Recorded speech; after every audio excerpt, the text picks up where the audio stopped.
마음을 엽니다. 지평을 엽니다. 불통의 시대를 넘어 새로운 아침을 엽니다. 신율의 출발 새 아침. 신율의 출발 새 아침 3부 순서 광고 듣고 시작합니다.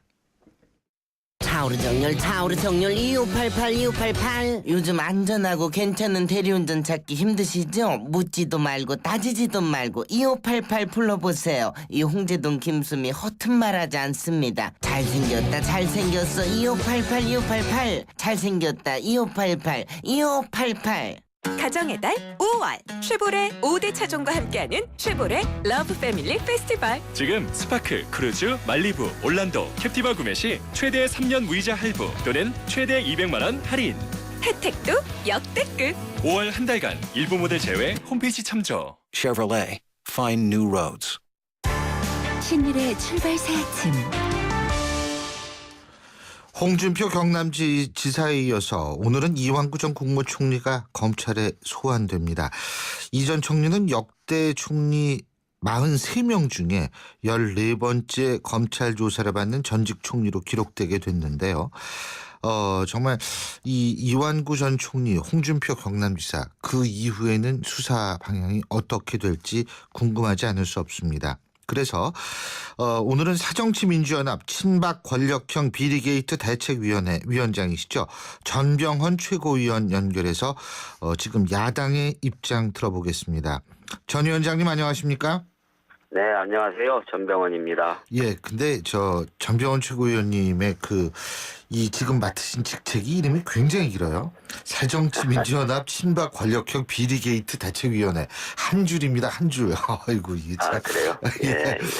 근데 어떻게 보세요? 지금 이완구 총리 오늘 이제 검찰에 출석하지 않습니까? 그렇죠? 네, 예. 근데 지금 제가 아까 앞서 43명 중에 14번째 검찰 조사를 받는 총리 그리고 7번째 법정에서는 전직 총리 그러니까 이런 식으로 많이 이제 법정이 쓰게 된다라고 가정을 했을 때는 그렇게 되는 셈인데 네. 이완구 전 총리의 수사 어떻게 될 거라고 보십니까? 예, 지금 홍준표 지사의 수사도 그렇고 예. 이완구 총리 수사도 그렇고 검찰에 과연 기대할 수 있는 것이 있을까라는 생각을 하게 됩니다. 예. 지금 가장 중요한 것은 우리가 기본적으로 불구속 수사를 하는 것이 원칙이지만 맞습니다. 도주와 증거 인멸에 우려가 있을 때는 구속 수사를 하는 것이 또 원칙이기도 하지 않습니까? 예. 그런데 이완구 총리나 홍준표 지사의 경우에는 증거 인멸이나 회유 이런 사실들이 아주 많이 언론에 의해서 확인됐고 보도가 되었지 않습니까? 예. 그리고 검찰에 특히 이제 홍준표 지사 같은 경우는 검찰의 조사를 받고 나서도 계속적으로 검찰 수사에 영향을 끼칠 수 있는 이러저러한 지적과 항변을 하고 있고요. 그렇다 그러면은 이 이완구 총리나 홍준표 지사는 일반인이나 야당 의원의 기준에 적용을 한다면 그건 10번이라도 구속 수사감이다. 이렇게 저희들은 보고 있는데 여전히 이걸 풀어놓고 수사도 지연시키고 그리고 심지어는 홍준표 지사 같은 분 같은 경우에는 지금 불구속 수사를 하려는 그런 사전 전주작업까지 하고 있는 것이 아닌가라는 그런 우려와 의혹의 지금 눈길을 거둘 수가 없죠. 예. 사전 정지 작업을 본인이 한다는 말씀이세요? 아니면 검찰이 한다는 말씀이세요? 검찰 쪽에서 흘러나오는 이야기가 일종의 불구속 수사가 불구속 수사로 불구속 기소로 갈 것처럼 이런 분위기와 흘림의 조짐이 감지되고 있다는 것은 이미 언론을 통해서 지금 알고 있지 않습니까? 예. 이게 소위 얼마 전에 있었던 의원회관에 대한 소위 검찰의 구인 조치, 의원회관까지 쳐들어와서 수사관들이 현역 의원들을 체포하려고 달려들고 또 구속영장을 바로 신청을 하고 그랬던 것과는 지금 이 수사는 너무나도 대조적으로 이완됐고 느슨하고 그리고 풀어주고 마음대로 풀어준 상태에서 수사를 하고 있는데 지금 아마 국민 여러분께서도 보도를 통해서 잘 알고 계시겠습니다만 이완구 홍준표 두 후보는 증거인멸과 회유, 또 여러 가지의 그 소위 그 조작까지도 하려고 하는 그런 그 조짐에 대해서 언론에서 수차례 확인 보도를 한 사실이 있죠. 뭐 인멸, 회유, 조작도 이게 아직은 뭐 드러난 사실이 아니라 이거는 아직 의혹 수준이니까 이게 좀 더 드러나야 될 것 같습니다만. 자, 그러면 이완구 전 총리 어떻게 수사받아서 오늘 나름대로 어떤 증거라든지 이러한 것들을 검찰이 제시할 거라고 보십니까? 그건 검찰의 몫이라고 보여집니다. 그런데 어찌됐든 검찰 수사가 저희들로서는 아주 그 불충분하고 일종의 그야말로 이 권력형 그 비리 부분에 대해서 소위 그 봐주기 수사를 계속하고 있다고 보여지기 때문에 특검이 필요하다고 생각을 하고요. 예. 기본적으로 뭐 박근혜 대통령 그다음에 여당 대표, 여당 원내대표가 모두 특검 마다하지 않겠다고 한 약속을 지금 국민들께서도 똑똑히 기억하고 계실 거라고 생각합니다. 근데 이제 그게 상설 특검이냐 아니면 상설 특검이냐 아니면 다른 특검이냐 이게 이제 또 이 논란의 대상되는 거 아니겠어요? 예? 뭐 특검 논의를 바로 시작을 해야 된다고 생각을 하고요. 예. 그 어떤 특검으로 갈 것인지조차도 논의를 해볼 필요가 있겠지요. 예. 근데 꼭 상설 특검 말고 다른 특검만을 고집하는 것은 아니다. 이런 뉘앙스로 지금 들리는데 맞습니까? 지금 현재 상설 특검은 수사 검사가 5명으로 제한돼 있어요. 5명인데요. 예. 지금 현재 검찰 수사팀은 15명이 지금 검사가 수사를 하고 있습니다. 예. 따라서 현재의 상설 특검이라는 5명의 검사로 수사를 하게 되면 또 결과적으로는 축소 수사를 할 수밖에 없는 그런 상황이 되기 때문에 적어도 현재의 검찰 수사 규모의 특검이 필요하다라는 말씀을 드리는 것이고요. 예. 이건 상식적으로 해결할 문제다 이렇게 보는 거죠. 예. 그러니까 수사 인원이 가장 상설 특검과 우리가 진짜 특검 요 두 가지 차이는 수사 인원이 가장 문제가 된다 이렇게 생각하시는 거군요, 그죠? 네.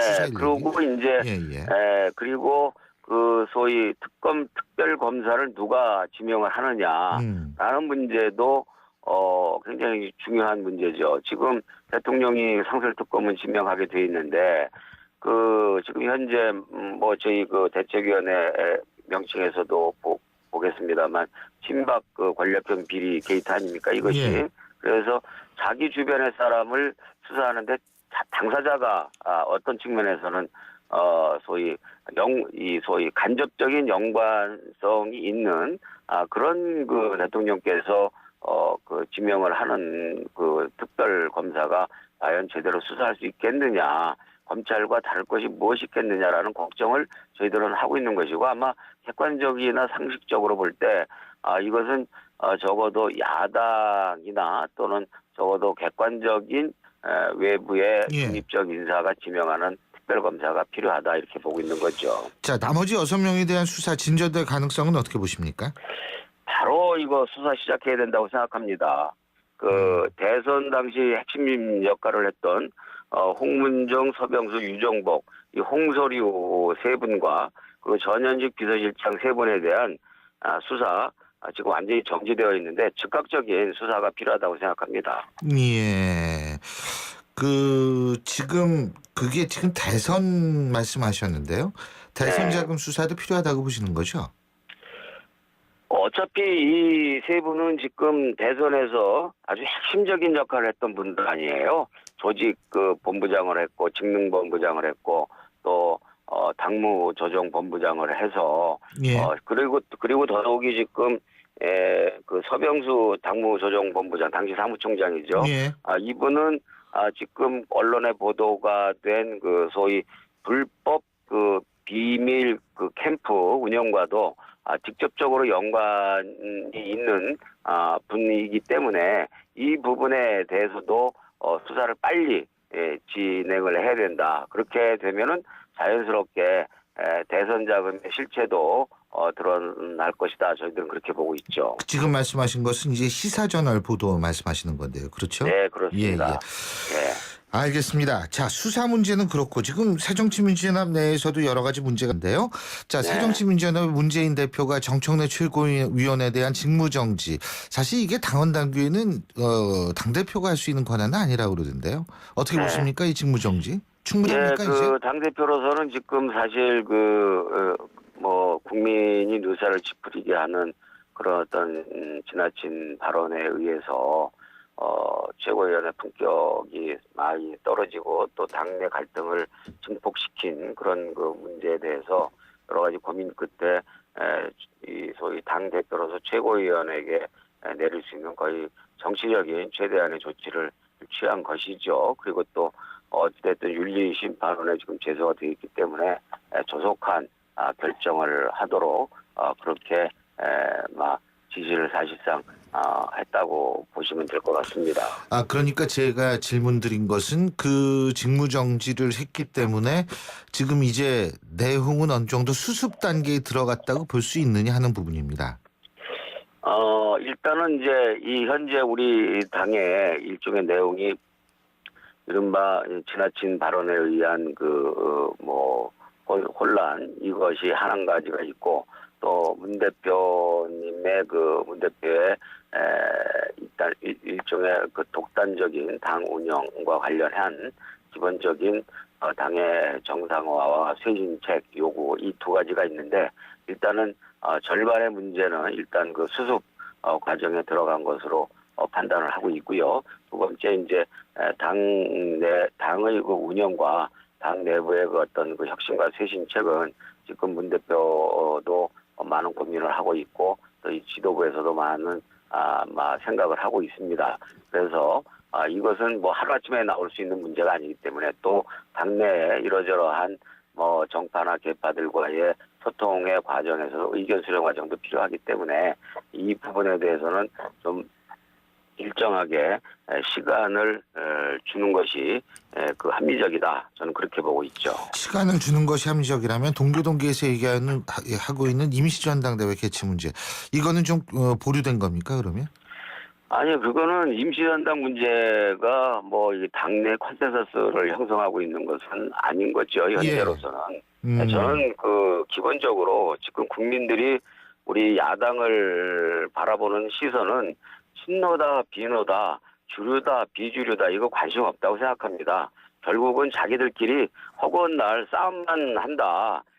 이 소위 야당이 해야 될 일이 얼마나 많은데 또 민생이 얼마나 어려운데 이런 것들을 해라라는 것이 기본적으로 국민적 요구라고 생각을 하고 있고요. 지금 정말 우리가 계파적 이기심과 감정을 벗어나서 공멸의 위기의식을 갖고 좀 서로 자숙하면서 기본적으로 수습안이 나올 때까지는 당대표와 지도부에게 일정한 시간을 주고 객관적인 평가와 객관적인 수습안이 나온 뒤에 임시전당대회를 요구하던 아니면은 다른 숲 받아들이던 이런 조치가 있어야 된다고 생각합니다. 지금 현재 상태에서 이와 같이 바로 임시전당대회를 얘기를 하거나 또는 사퇴를 요구를 하는 것은 이건 지나치게 계파적 감정에 쏠린 것이 아닌가 저도 이렇게 보고 있고요. 저 역시도 제가 현 지도부에서 김대중 총재를 가장 오래 모신 사람의 한 사람으로서 동교동계와는 끊을 수 없는 깊은 인연을 갖고 있고 저 역시도 굳이 분류한다면 동교동계라고 할 수 있는데 합리적인 절차와 과정을 밟아야 된다라는 말씀을 드리는 거죠. 그렇군요. 그리고 일부에서는 이것이 공천권을 둘러싼 친노 대 비노의 대결 구도다. 이런 분석이 있는데 동의하십니까? 사실은 이러한 결국 이야기는 낯부끄러운 얘기고 사실 또 한 번 국민들한테 민망스러운 이야기라고 생각합니다. 이 공천권은 이미 저는 당연히 이 당원과 국민들에게 돌려드리는 작업이 진행이 되고 있고요. 이 부분에 대해서는 저 역시 마찬가지고 예. 문 대표도 마찬가지라고 생각하는데 공천권을 틀어지고 이것을 마치 정가의 보도처럼 휘두를 생각은 전혀 없다라는 점 말씀드리고 그런 문제라면 저는 깔끔하게 해소될 수 있는 공통의 분모가 충분히 나올 수 있다 이렇게 보고 있습니다. 예, 잘 알겠습니다. 시간 관계상 오늘 말씀 여기까지 듣겠습니다. 고맙습니다. 네, 감사합니다. 예, 지금까지 사정치민주연합 전병헌 최고위원이었습니다.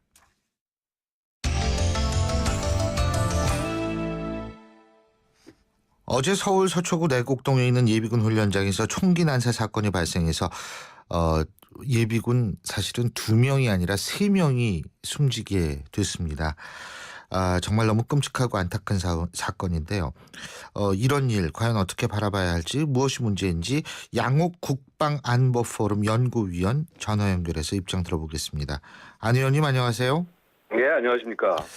지금 한 명이 더 숨졌죠. 예. 그래서 이제 3명이 숨진 셈이 됐는데요. 예. 근데 지금 이런 사태가 지금 어쨌든 뭐 이게 관심사병이라는 그런 얘기도 있죠. 예, 그렇습니다. 범인이요. 물론 자살했지만. 예. 그거 관심사병의 문제일까요? 아니면 예비군 훈련장의 구조적 문제일까요? 어떻게 보십니까? 저는 일단은 이 관심사병의 문제 쪽에 더 중점을 두고 있습니다. 예비군 훈련장에 문제가 전혀 없었다는 것은 아닙니다. 예. 문제가 없었다는 것은 아니지만은 가장 근본적인 문제는 지금 이분이 자살의 의도를 가지고 들어왔습니다. 예. 그 자살의 의도 정도가 아니라 다른 사람을 죽이고 나도 죽겠다라는 뭐 지금 유서도 발견되지 않았습니까? 예. 그러한 의도를 갖고 들어오는 사람에 대해서까지 예비군 훈련이 이것을 막아낼 수 있는 그 어떤 그 방법이 없습니다. 예. 예비군 훈련을 하는데 보면은 인원들이 되게 그 조교 인원들도 제한이 되어 있고요. 예. 굉장히 짧은 시간 안에 많은 인원들을 교육시켜야 되는 상황인데 누가 죽겠다는 작정을 하고 들어올 때 이거를 막을 수 없는 구조. 물론 그런 면에서 구조가 문제일 것입니다. 근데 하지만은 이런 마음을 가진 사람들을 걸러내지 못한다면은 이런 일은 앞으로도 생길 수 있다라고 생각합니다. 근데 이게 사실 그 관심사병 문제는 군대 내에서의 문제라고 생각을 해왔잖아요. 그죠? 근데 예. 이제는 이 관심사병 문제가 예비군 훈련 문제까지 비화될 수밖에 없는 상황. 그러니까 여태까지는 총기 대책을 수립하거나 이랬을 때 관심사병 문제 이게 군대 내에만 국한됐는데 이제 예비군 훈련에도 이걸 확대시켜야 되는 그런 문제에 빠진 것 같아요.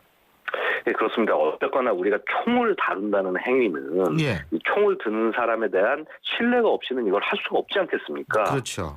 그래서 결국은 근데 이제 군대 내에 있을 때는 어떻게든지 간에 지휘관들이나 하여튼 그 중간에 간부들이 관리가 되죠. 이런 병사를 관리를 합니다. 네. 근데 예비군의 경우에는 관리를 할 수가 없습니다. 군에서. 근데 그럼에도 불구하고 예비군 훈련을 시켜야 되니까 뭐 예를 들어서 동원 훈련은 2박 3일로 들어오고 향방 훈련은 5일 정도 출퇴근하면서 왔다 갔다 하고 근데 그 사이에 총을 접하게 된다는 것이 문제입니다. 결국은 그래서 이제 그러면 어떤 분들 같은 경우에는 야 그럼 뭐 총을 아예 뭐 예비군한테 뭘 총을 쏘게 하냐 안 쏘게 하면 될 것 아니냐 뭐 이런 말씀도 하시는데 또 그게 또 불가능한 게 지금 안보 현실입니다. 그렇죠. 왜냐하면은 뭐 너무나 잘 아시겠지만은 지금 우리 군 자체가 숫자가 지금 이제 병력 자원이 줄어들었습니다. 인구가 없으니까. 그러니까 결국은 그런 부분들을 실제 전시에 대비하려면은 예비군이 어느 정도 실전 준비를 좀 해야 되고 그래서 지금 뭐 예를 들어서 올해부터 뭐 작년부터도 그렇지만은 예비군 정예화라는 걸 우리 국방부가 지금 계속 얘기하면서 추진을 하고 있는데 결국 이제 문제는 이렇게 예비군 정예화를 추진한다라고 말은 하면서 실질적으로 어떤 인력이나 장비나 예산 같은 것들은 하나도 지원 없이 정예화라만 하라고 하니까 또 사실 어떻게 보면 문제가 될 수 있는 것이죠. 근데요, 그렇다면은 방법이 없네요. 예? 어떻게 해요, 이거? 아니 저는 방법이 없다라고 생각하진 않아요. 방법이 어떤 없어서는 방법이 있습니까? 일단은 예. 사실 그렇습니다. 그러니까 군대 안에 있던 사람들의 문제 뭐 안에서 문제를 일으켰던 관심사들이 결국 나가서 관심 예비군이 되는 사안을 우리가 봤습니다. 예. 근데 이게 이 관심 병사의 문제가 일단 저는 단순히 이게 군대 문제라고 납득되기는 좀 어렵습니다. 이게 결국은 저는 이게 증거라고 생각합니다. 이번 예비군 사건이. 이 군대 안의 문제가 아니라 아하. 우리가 예를 들어서 학교 교육이나 이런 데부터 그 왕따나 이런 문제가 생기고 거기에 적응하지 못하는 인원이 생기고 적응하지 못하는 인원에 대해서 사회가 지금 배려를 못하고 있는 것 아닙니까? 예.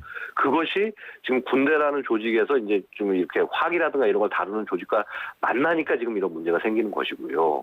그래서 결국은 어떤 사회적인 관리를 좀 미리부터 좀 해줘야 된다. 우리 국민에 대한 정신 건강의 관리도 이제 뭐 소위 우리가 복지 얘기를 많이 하지만 그런 것들을 좀 해야 될 시점이 됐다라고 생각이 되고 또 하나의 문제는 뭐냐면은 그럼 군대 안에서 문제 있던 인원들에 대해서 자료가 있을 것이 아닙니까? 예. 그럼 이 자료를 예비군에도 좀 전달을 해서 좀 주의를 할 수 있게 하는 것도 좀 생각해 봐야 된다. 아, 근데요, 관심 예비군한테 총을 안 주는 방법은 어떻습니까?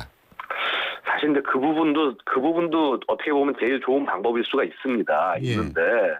근데 관심 예비군이다라고 우리가 혹은 관심 병사라고 하지만은 그 관심 병사 중에서 실제 문제를 안 일으키는 사람도 있습니다. 예. 물론 이제 그게 안 일으킨 것이 치료가 돼서 안 일으킨 것이냐 아니면은 지금 이번 사건을 일으킨 그 이제 최모 병장, 예비역 병장처럼 그렇게 이제 군대 안에서 관리가 됐다가 밖에 나서 관리가 안 돼서 이렇게 된 거냐. 이건 좀 다른 문제가 될 수는 있습니다만은 어쨌건 우리가 관심 병사라고 해서 결국 이 사람도 어떻게 보면 군의 자원이고 그 다음에 잘 우리가 인도하면은 쓸 수 있는 이런 그 전투에서 잘 이렇게 그 국가를 위해서 기여할 수 있는 사람인데 이런 기회를 박탈하는 것도 좀 문제인 건 아니냐. 그래서 말씀하신 대로 극도의 주의를 기해서 예를 들어서 총기 다루는 부분에 있어서 좀 제한적으로 다루게 한다거나 이런 필요가 있을 수는 있습니다. 그러니까 예를 들어서 이제 그런 과정에서 지금 이제 문제가 된 게 어떻게 보면 우리 이 예비군 훈련장에서 총기 관리가 좀 잘 됐으면 되지 않느냐라는 말이 나오지 않습니까? 예. 그러니까 왜냐하면은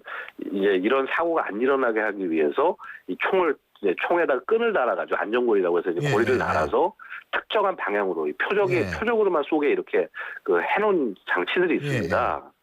이제 사실 이 훈련장에서는 그것이 이제 좀 제대로 안 이루어졌었던 거고요. 그래서 그런 부분들을 좀 특히 이제 이런 그 관심 병사에 대해서는 좀 이런 걸 좀 신경 쓰게 한다거나. 근데 또 그 사람에 대해서만 신경 쓰게 하면은 예.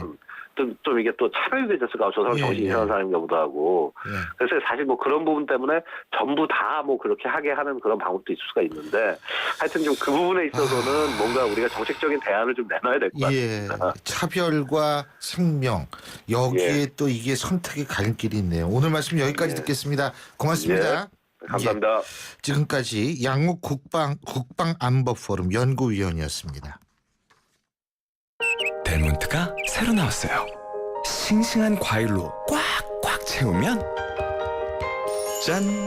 이게 바로 자연 맞춤 그린 주스. 과일 그대로 맛을 낸 건강한 델몬트 자연 맞춤 그린 주스. 우리 그린 할까요? 가나다라 마바사 자차카타파 전해주고 싶은 얘기 바람 병에 담으면 한글이 모자랄지도 몰라. 병 하나에 담을 수 없는 초정탄산수 이야기.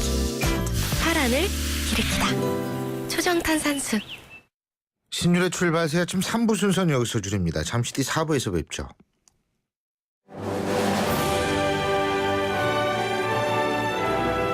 (2015년) 올 여름 영국 옥스퍼드에서 개최되는 국내 유일한 영어 캠프를 만나보세요.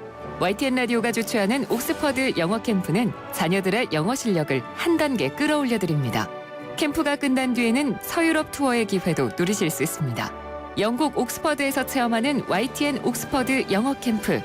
자세한 문의는 웹사이트 ytncamp.com이나 02-723-0550에서 확인하실 수 있습니다.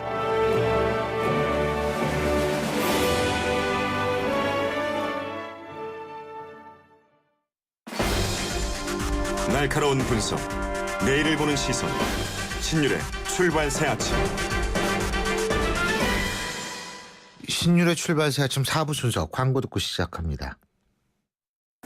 피곤해. 또 야근이다. 대리님도 부장님도 모두 힘내요. 50년의 역사 있는 피로회복 드링크. 50년 역사?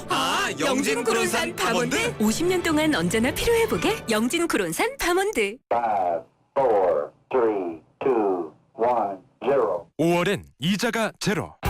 아반떼, 소나타 하이브리드를 5월에 구매하시면 최대 36개월까지 이자가 제로. 이자 부담 제로 프로모션. 선수율 20% 이상. 홈페이지 참조. New thinking, new possibilities. 현대자동차. 지금쯤 여러분들 중에서는 직장에 도착하신 분도 계실 거고 아니면 꽉 막힌 길에서 마음만 조급하신 분도 계실 것 같은데요. 자, 어디까지 막히는지 알아보겠습니다. 김미란 캐스터. 네, 출발새 아침 교통정보입니다. 아직은 출근길 정체가 곳곳에 이어지고 있는데요. 우선 도심 다산로 신당동 방면 다산교 위에서는 승용차 관련 추돌 사고가 일어나 뒤로 정체가 되고 있습니다. 청파로 숙대입구역 방면 가롤동 지하차도 앞에서도 오토바이 관련 추돌 사고가 방금 전 일어났습니다. 각 구간 잘 살펴서 지나시기 바랍니다. 동부간선도로는 성수분기점 방면 장안교에서 군자교 구간 3차로에서도 추돌 사고가 있었습니다. 지금 처리 작업을 하고 있는데요. 이전 상계교부터 성수 분기점까지 긴 구간 아직은 정체가 되고 있으니까 이동하실 때 참고하시기 바랍니다. 반대 의정부 방면 월계 1교부터 노원교 사이로 서행하고 있고 북부간선도로는 도심 쪽으로 아직은 묵동 나들목부터 하워골 램프까지 시속 30km 안팎입니다. 반대 구리 방면 묵동 나들목 이전부터 구리시계 끝까지도 아직은 속도가 많이 내려가 있습니다. 분당 수서로는 청담대교 방면을 이동하는데 장지 나들목 이전부터 탄천 1교까지 밀려 지나고 있는데요. 한강을 따라 강변구 구리 쪽으로는 아직은 방화대교부터 동작대교까지 밀리고 있습니다. 출발새 아침 교통정보였습니다.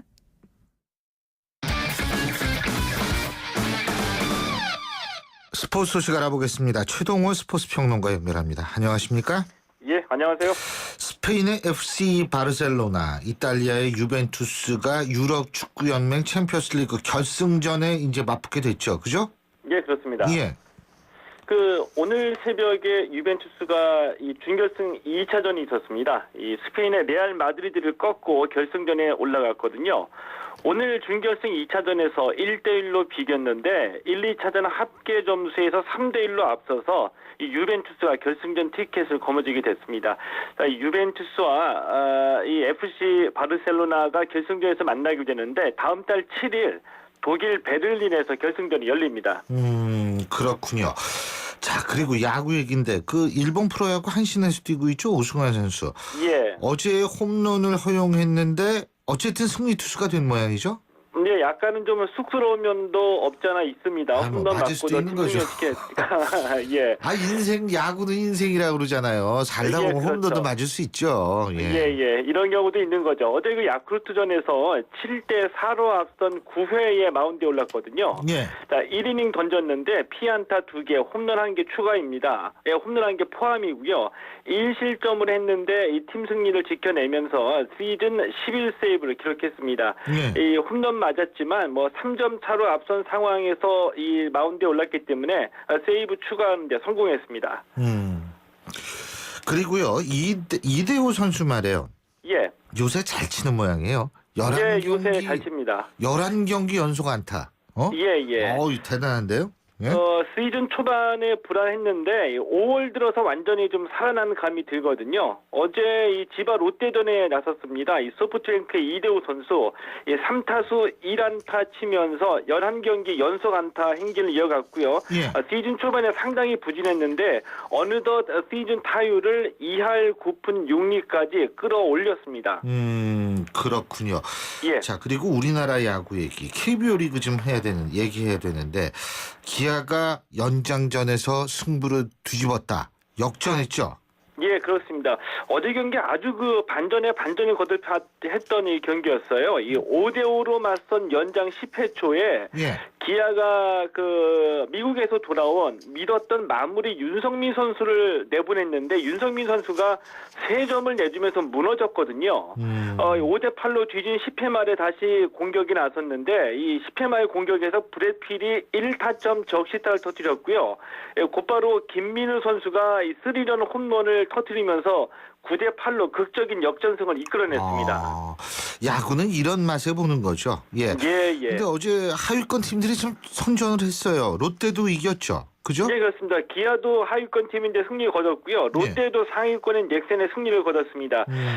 기아하고 똑같이 9대8로 승리했거든요. 예. 이 8대8로 9회 말에 맞섰는데 이 최준석 선수가 이 솔로 홈런 터뜨리면서 결승점을 기록했고요.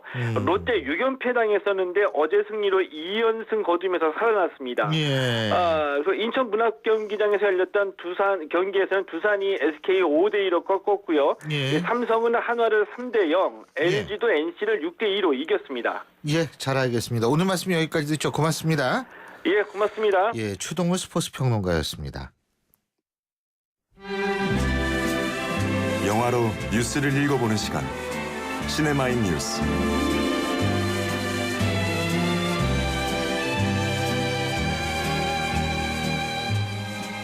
예, 음악을 들으면 분위기가 달라진다는 사실. 바로 이 음악을 들으면 정말 분위기가 좀 따뜻해지는구나 이런 거를 팍팍 느낄 수가 있습니다. 바로 시네마인 뉴스 시간인데요. 오늘도 영화 평론가에 대보시죠. 오동진 평론가 나와 계십니다. 어서 오십시오. 네, 안녕하십니까. 네. 오늘은 칸느 영화제 이 얘기를 좀 해야 될 것 같은데 칸느 영화제가 개막이 됐죠, 그죠? 지금 개막을 하고 있을 겁니다. 아마 하고 있다. 현지 시각으로 13일 저녁이니까요. 아마 칸느하고 저희가 시간 차이가 아마 한 8시간 9시간 예. 나니까요. 아마 지금 끝났거나 한참 이제 애프터 파티를 하고 있거나 이제 그런 중일 겁니다. 우리나라 어떻게 이번에 진출한 작품이 있습니까? 4편 정도 진출했고요. 예. 이제 자꾸 이제 언론에서 경쟁 부문에 진출하지 못했다. 성적이 안 좋다, 부진하다 이렇게 얘기하는데 경쟁에 진출했습니다. 다시 보니까 이른바 이제 황금 종려상을 놓고 벌이는 그런 공식 경쟁 부분에는 나가지 못했습니다만 또 다른 경쟁 부문이라고 할 수 있는 주목할 만한 시선이라든가 비평가 주간에 나가 있거든요. 그래서 어떻게 보느냐에 따라서 칸느 진출을 잘했느냐 못했느냐 이렇게 평가를 하는 것 같은데 어쨌든 네 편이 나가 있습니다. 오승욱 감독의 무례한 나가 있고요. 전도연 칸의 여신 여배우 이렇게 얘기하죠. 전도연 씨 주연의 무례한이 나가 있고요. 그리고 한준희 감독이 만든 지금 국내에서 개봉 중인 차이나타운 역시 주목할 만한 시선에 나가 있습니다. 무례한하고 같이요. 그리고 신수원 감독의 마돈나라는 작품 비평가 주간에 나가 있고요. 한 편만이 이제 비경쟁 쪽으로 나가 있는데 홍원찬 감독의 오피스라는 작품이 미드나잇 스크리닝에 나가 있습니다. 그래서 홍원찬 감독의 새벽에만 하는 거예요? 미드나잇이니까 12시 이후에 오밤중에. 그렇죠. 이제 왜 그러냐면은 장르 영화들인데요. 대부분 이제 공포 영화라든가 조금 표현 수위가 센 영화들 이런 영화들 이제 미드나잇 스크리닝에 걸리죠. 이 오피스라는 작품이 일종의 공포 스릴러입니다. 연쇄 살인마가 회사에 있는 많은 사람들을 죽이는 살인마가 있는데 어느 날 갑자기 다시 출근하는 거죠. 네. 그래서 벌어지는 그런 이야기. 이것이 이제 한국 영화 오피스라는 작품인데 칸느 영화제가 이것을 알아보고 아직 우리나라에서 개봉 안 했습니다. 그래서 홍원찬 감독도 아마 국내 관객들에게는 거의 알려지지 않은 그런 감독이고요. 그러니까 이렇게 생각하시면 됩니다. 신수원 감독이든 한준희 감독이든 오승욱 감독이든 국내 관객들에게는 좀 낯설고 맞아요. 그렇거든요. 네. 칸느가 먼저 발굴한 겁니다. 그러니까 이제 국내 언론들이 칸느의 경쟁 부문에 진출하지 못했다는 것을 질타하기 전에 이런 감독들을 미리 발굴하고 국내에 먼저 소개하고 그런 다음에 칸느에 보냈었어야 되는데 지금 거꾸로 되고 있는 거거든요. 궁금해지는 게 이마무라 쇼이 감독 같은 경우에 이제 칸느 영화제 1980년인가요? 저기 나라에만 부시고 그거 가지고 상 받았는데 그 전에 일본에서 그렇게 유명한 것도 아니었어요. 물론 이제 아니었죠. 이마무라 쇼이 감독이 또 일본에서는 뭐 복수는 나의 것이라든가 여러 가지 어떤 아주 날카로운 작품들을 만든 감독이었는데 어쨌든 칸느가 발굴해서 세계에 알린 거죠. 그러니까 일본에서는 알려졌지만 세계적인 감독은 아니었는데 이를 세계적으로 알리는데 칸느가 중요한 역할을 했죠. 그러니까 지금 말씀하신 것처럼 국내 임권택 감독이나 박찬욱 감독처럼 이제 이름이 알려진 감독들을 칸느가 새롭게 세계화시키는 그런 경우도 있습니다만 또 발굴까지. 자국에서 알아보지 못하는 감독을 발굴하는 거죠. 그게 이제 중국의 5세대 감독들 첸카이거나 장이모 감독이거나 6세대 감독인 지금 이제 칸느에 나와 있는 지아장커라든가 이런 감독들 일본의 고레에다 히로카즈 감독 다 칸느가 발굴한 감독이다 이렇게 생각하시면 됩니다. 그렇군요. 자, 그러면은 이 칸느, 근데 일반 사람들이 생각할 땐 이 영화제용 영화가 따로 있지 않나 이런 얘기들을 많이 했거든요. 네, 과거에 네. 예를 들면 인권태 감독의 영화 이거는 사실 네. 굉장히 유럽 사람들 볼 때 익소틱한 그렇죠. 이런 거를 네. 주기 때문에 칸느 영화제에서 이제 주로 네.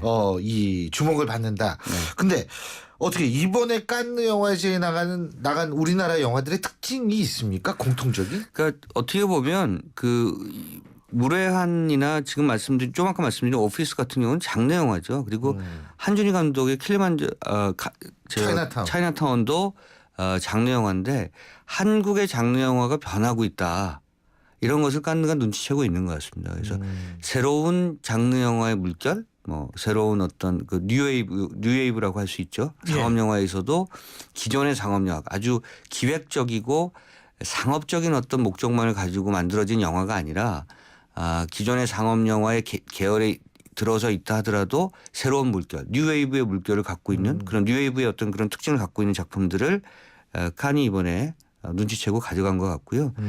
새로운 현상들, 새로운 어떤 그 트렌드가 만들어지고 있음을 보여주는 그런 대목이라고 생각합니다. 네. 그러니까 이제 그 영화는 계속 새로워져야 되지 않습니까? 관객들은 새로운 영화를 원하거든요. 그렇죠. 그러니까 새로운 영화를 원한다는 것은 새로운 영화를 만든다는 사람이 있다는 것이고요. 그러면 그 세대 교체가 정치권만큼 영화권에서도 세대 교체가 빠르게 이루어져야 되거든요. 그런데 곰곰이 생각해 보시면 그러면 하필이면 정치권에 비교를 하세요. 정치권이 너무 영화권을 요즘 뭐 어디 뭐 판이 깨진다 뭐 바뀐다 이런 얘기 많이 하는 것 같더라고요. 그래서 정치권이 이제 영화권도 그렇게 많이 바뀌어야 되는데 어쨌든 지난 한 10년간 좀 정체돼 있었어요. 그래서 이것을 이 페이지가 한 페이지 넘어가는 듯한 그런 느낌이 이번 칸느 영화제에 나간 영화들을 보면 좀 그런 느낌이 좀 강하게 오는 것이 아닌가 이렇게 생각됩니다. 그렇군요.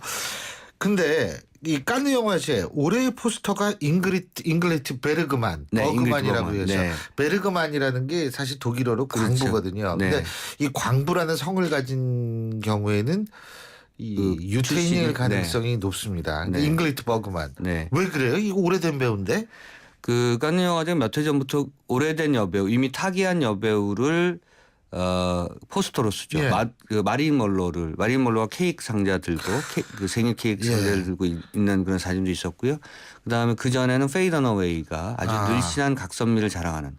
그러니까 잉그리트 버그만 올해 그 포스터의 모델인 잉그리트 버그만도 그렇고 이 여배우들의 가장 최고 전성기 때의 모습들을 담고 있습니다. 그러니까 그 얘기는 뭐냐면 우리는 오래된 여배우를 사랑한다. 그건 오래된 영화를 사랑한다. 우리는 클래시컬한 어떤 영화를 사랑한다. 우리는 정통의 영화를 사랑한다. 우리는 항상 영화의 어떤 순결하고 순혈적인 어떤 것들을 지켜나간다. 이런 것에 대한 칸느의 자존심, 자부심, 자만심 이런 것들 다 보여주고 있는 대목인 거죠. 실제로 포스터를 보고 있으면 그런 느낌이 뭐랄까 이렇게 나타납니다. 그래서 저 여배우가 60여 년 전에 50여 년 전에 활동했었던 어떤 그 시절이 생각이 나고요. 칸느가 68회거든요. 그러니까 한 70년 가까이 되는 어떤 그런 영화제가 우리는 지난 오랜 역사를 오랜 시간을 이런 여배우들과 또는 이런 감독들과 함께 해왔고 우리는 그것을 함께 해왔던 가치를 계속해서 지켜나갈 것이다. 이런 것을 보여주고 있는 대목이죠. 지금 비프라고 얘기하는 부산국제영화제는 몇 년 됐죠? 지금 올해가 20주년 되는 20주년. 거죠. 20년 되는데 그것도 꽤 오래됐어요. 그렇죠. 그러면은. 20년 만에 이제 예산을 깎는다 뭐. 근데 돈 갖고 얘기하는 게 솔직히 제일 좀 치사해요. 예? 네. 그거 잘 나가는 거에 돈을 깎이는. 예? 그래서 이제 20년밖에 안 됐는데 벌써 이제 막 흔들리고 있잖아요. 이런 것들은 좀 비교를 해보시면서 영화제가 한번 제 모습을 갖추는 데는 50년 정도 가야 되는구나. 네. 이런 생각들을 하시면 국가 정책이라고 하는 것이 먼 미래를 내다보고 하는 것처럼 문화 정책은 조금 더 멀리 그리고 좀 후세대까지 생각하는 그렇죠. 그런 어떤 식견이 좀 필요하지 않을까 맞습니다. 예. 근데 뭐 어쨌든 우리는 우리의 관심 우리나라 영화에 많이 갈 수밖에 없는데 이제 뭐 이렇게 칸느 영화제에 좀 진출이 됐으니까 유럽에서 우리나라 영화가 좀 더 주목받을 수 있는 계기가 될 수 있는 건가요? 네. 그리고 말씀드린 것처럼 이제 새로운 감독들, 새로운 작가들이 그 시선을 받게 됐다는 점이 고무적인 사실이라고 저는 생각하고요. 물론 이제 그 황금 종려상을 받고 그러면 이제 전 세계 언론에서 주목을 하니까 뭐 그런 측면에서는 조금 뭐랄까요? 이렇게 스포츠로 따지면 메인 경기에 나가진 못한 거죠. 네. 그러니까 메인 경기장에서 하는 게 아니라 그 옆에 경기장에서 하는 건데. 오픈 게임으로 그냥. 네, 뭐 그런 네. 약간의 그 차별성 좀 있습니다만 그럼에도 불구하고 새로운 그 한국 영화의 어떤 트렌드를 깐느 영화가 읽어 나가고 그럼으로 해서 다시 이제 역설적으로 한국의 그것이 다시 국내에 적용이 돼서 국내에 새로운 어떤 물결들이 일어나는 그런 현상들은 좀 바람직하다고 이렇게 생각됩니다. 근데 제가 궁금한 게 네. 일반적으로 영화제용 영화 이런 것들이 우리나라에서 흥행이 잘 안 되잖아요. 근데 네. 예를 들면은 그게 뭐 문화가 달라서 흥행이 안 되는 경우도 있는 것 같더라고요. 예전 영화인데 저 아카데미상 받은 뭐 아메리칸 뷰티 같은 네. 경우에 그 우리 입장에서 볼 때 전혀 공감이 안 되는 영화 중에 하나였었는데. 버드맨 같은 경우도 이제 그렇죠. 올해 버드맨도 올해 그렇게 그랬는데 국내에서 흥행이 되잖아요. 안 됐었죠. 너무 예술적인 작품. 근데 차이나타운은 지금 여기 진출했다는데 흥행이 잘 되고 있어요 지금? 개봉하고 있잖아요. 130만 정도 하고 있고요. 그럼 잘 되는 건가요?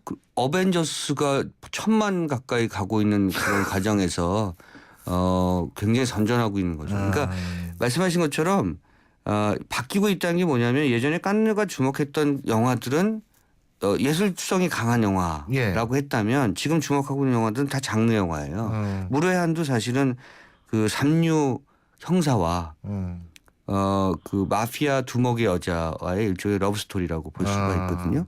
그리고 아까 말씀드린 홍원창 감독의 오피스는 공포 스릴러고요. 한준희 감독 지금 차이나타운도 사실은 스릴러죠.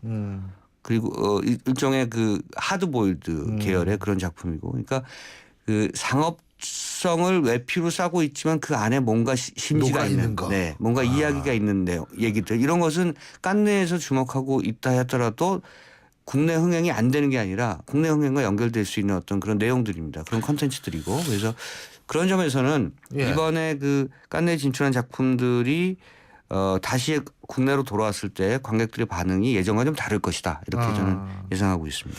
지금 근데 차이나타운 같은 경우 130만이라고 하잖아요. 그 정도 됐는데 매드맥스 같은 것들이 이제 또 개봉이 되면 또 밀릴 거 아니에요. 그렇죠. 네? 이제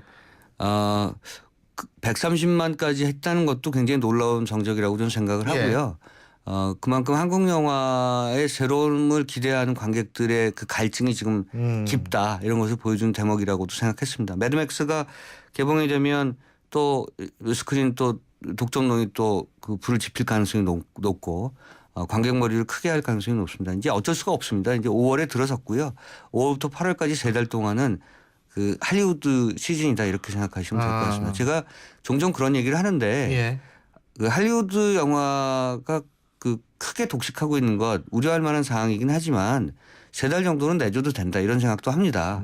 나머지 기간은 잘 가져가면 되는데 나머지 기간을 또 잘 못 가져가는 그런 부분이 있어서 문제가 되는 것이죠. 5월부터 8월까지는 할리우드가 아예 목을 내놓고 전 세계 시장을 휘어잡으려고 아주 애를 쓰고 있는 시즌이기 때문에 워낙 그 산업의 어떤 그 구조나 이런 편차가 심하잖아요. 그러니까 이 기간은 할리우드가 좀 놀도록 내버려 둘 수밖에 없습니다. 네. 예전 매드맥스의 제 기억으로는 티나 터너가 나왔을 거예요. 그렇죠. 아마? 2편에 그죠? 나왔죠. 2편에. 그죠? 네. 예, 1편에서는 뭐 이 조지 밀러 감독이 그대로 다시 요번에 노익장을 과시하면서 다시 만든 영화고, 이번에는 샤를리즈 테론 나옵니다. 자, 마지막으로 어떤 음악 들을까요? 무례한 주제곡인데요. 제가 따끈따끈하게 아직 CD도 안 나오지 않았습니다만 제가 영화사에서 가져왔습니다. 조영욱 음악 감독이 작곡한 것이고. 잘 아시는 사인 모양이에요. 그 음악 갖고 오고. 날가로우시군요. 네. 네, 무례한 엔딩 타이틀로 나오는 제목이 무례한이라는 곡입니다. 예, 무례한.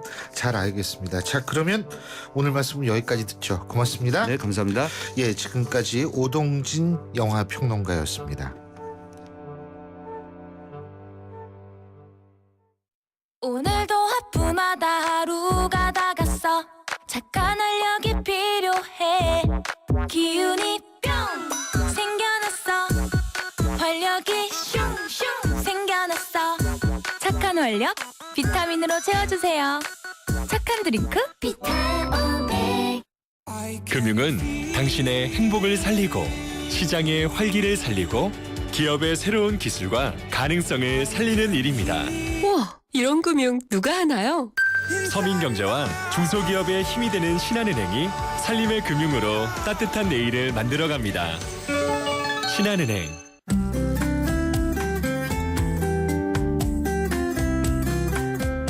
어제는 정말 끔찍한 소식이 계속 전해지는 하루였습니다. 북에서 들리는 소식도 끔찍했고 남쪽에서 발생한 소식도 끔찍했습니다. 하지만 오늘은 좀 달랐으면 좋겠습니다. 어제보다는 좀 더 나은 하루가 됐으면 좋겠습니다. 여러분들도 오늘 힘찬 하루 되시기를 바라겠습니다. 신율의 출발새 아침 오늘 순서는 여기서 모두 줄이겠습니다. 저는 내일 아침 7시 20분에 여러분 다시 찾아뵙죠. 지금까지 신율이었습니다. 고맙습니다.